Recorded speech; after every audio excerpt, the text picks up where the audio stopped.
One of the pleasures of a new Pixar feature is the chance to be amazed by what animation can do. Sometimes you witness a big, bold breakthrough, like the computer-assisted rendering of fur ink monsters, ink of water ink Finding Nemo, or of metal ink cars. The innovations in Coco are no less satisfying for being of a more subtle kind. The grain of leather and the rusted folds of corrugated metal have a rough, almost tactile quality. Human bones, hairless dogs and orange flower petals look uncannily, but not too uncannily, real.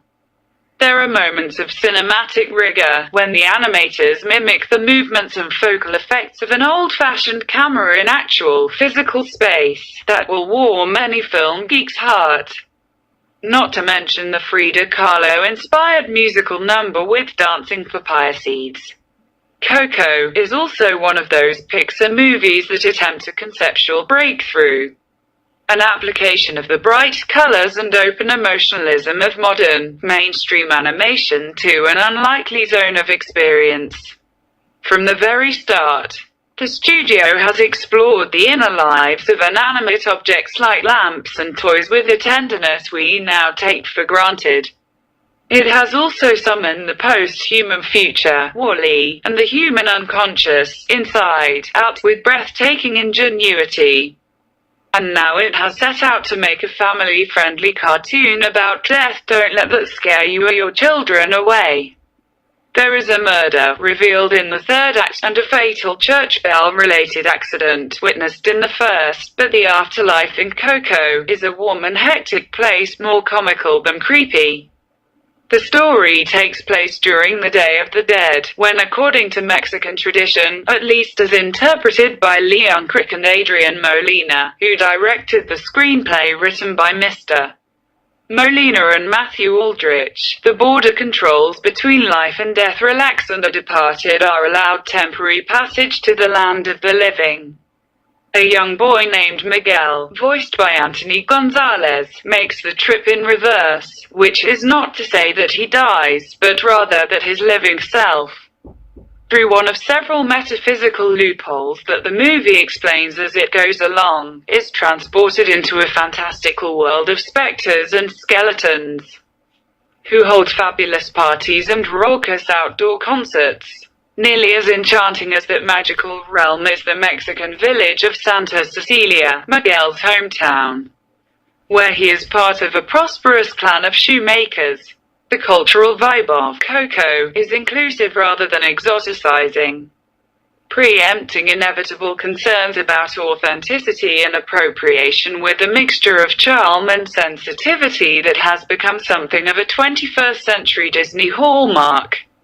Here, the importance of family, the multi-generational household that sustains and constrains the hero, is both specific and universal. It's what explains the particular beats of Miguel's story and what connects him to viewers regardless of background. He shows a certain kinship with other well-known recent cartoon characters. A gifted musician in a family that forbids music, he is a bit like Remy, the ratatouille rat whose kin were hostile to his artistic ambition, and like Mumble, the misfit penguin in Happy Feet, Miguel's genealogical quest, a search for roots, lost ancestors and information that might explain who he is, resembles Dory's journey in Finding Dory. The sidekicks who accompany him, animal and formerly human, are drawn from a familiar well of archetypes, and the final round of lesson learning and reconciliation hits notes we have heard many times before. But if Coco doesn't quite reach the highest level of Pixar masterpieces, it plays a time-tested tune with captivating originality and flair, and with roving, playful pop culture erudition. Miguel's musical role model, and the source of the family embargo on musical expression, is a long-dead crooner and movie star named Ernesto de la Cruz, Benjamin Bratt. In Life and in Death, he incarnates venerable ideals of romance and wounded machismo, or at least their show business incarnations.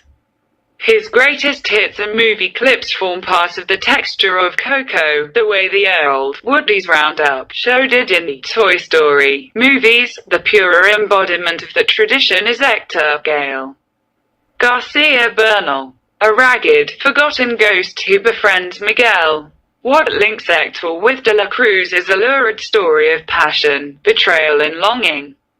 Their lives and deaths are a ballad whose meaning and melody Miguel must learn.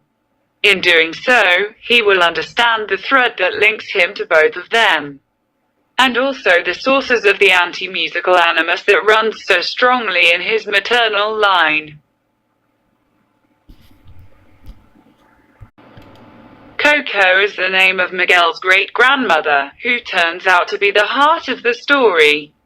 Her mother, Imelda Alana Nolabak, is a furious matriarch on the other side of the grave, while Coco's daughter, Miguel's abuelita, Renee Victor, is a no-nonsense flesh-and-blood autocrat. Their determination to silence Miguel's guitar arises from heartbreak, and from the instrument's association with the waywardness of men. Coco avoids the darker tones associated with this theme. In the way that old murder ballads are sometimes reconceived as children's songs, it's reassuring rather than haunting, which is a shrewd and successful commercial compromise. But a compromise all the same.